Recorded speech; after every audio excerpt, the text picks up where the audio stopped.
বিসমিল্লাহির রহমানির রহিম নাহমাদুহু ওয়া নাসাল্লি আলা রাসূলিহিল কারীম আম্মা বাদ। দেশ ও প্রবাসে যে যেখানে শুনবেন সবাইকে সালাম, শুভেচ্ছা, অভিনন্দন। প্রিয় ভাই ও বোনেরা, যারা আমাকে শুনবেন তাদের প্রতি অনুরোধ থাকবে আপনাদের সাবস্ক্রাইব করতে হবে না।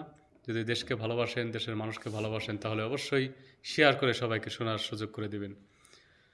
তো আজকে কথা বলবো পশ্চিম বাংলায় একটি ছেলে জুনায়েদ নামে, উনি গিয়েছিল হরিয়ানাতে কাজ করার জন্য কার্পেট ফ্যাক্টরিতে। তো কার্পেট ফ্যাক্টরিতে ভারতীয় পুলিশ অভিযান চালায়। অভিযান চালিয়ে কয়েকজনকে পশ্চিম বাংলার লোক বলে ধরে নিয়ে যায়। ধরে নিয়ে যাওয়ার পর তাদেরকে মারা হয় এবং আঘাত করা হয়, অত্যাচার করা হয়, টর্চার করা হয়। তাদেরকে স্বীকারোক্তি নেওয়ার চেষ্টা করা হয় যে তোরা বল তোরা বাংলাদেশি, কিন্তু তারা স্বীকার করে না যে আমরা বাংলাদেশি। তারা বলে আমরা ভারতের নাগরিক, আমরা ভারতে জন্মেছি, আমার বাপ দাদার 14 পুরুষ এই ভারতের নাগরিক ছিল, ভারতের আমাদের বসবাস, আমরা ভারতের নাগরিক।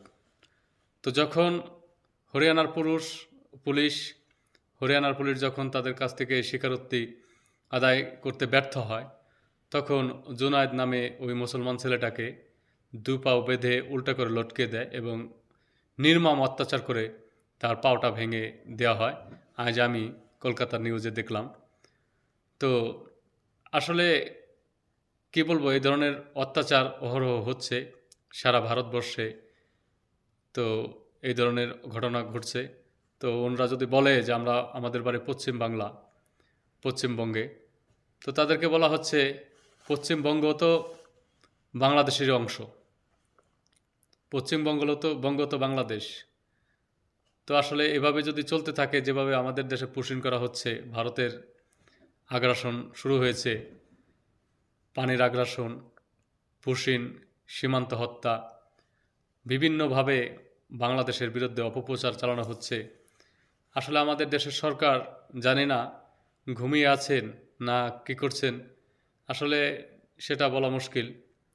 তো সরকার যদি জনগণকে ঐক্যবদ্ধ করে জাগ্রত না হয় আর এর বিরুদ্ধে প্রতিবাদ না জানায়, দেশে ও আন্তর্জাতিক মহলে আমাদের যারা সাংবাদিক ভাইরা আছেন, যারা সাংবাদিকতা করেন, তাদের নৈতিক দায়িত্ব যে তারা এইসব বিষয়ে ইংরেজিতে এবং বিভিন্ন ভাষায়, আরবি, ইংরেজি এবং বিভিন্ন ভাষায় প্রচার করার জন্য, যাতে এই অত্যাচারের বিরুদ্ধে একটি জনমত গড়ে ওঠে।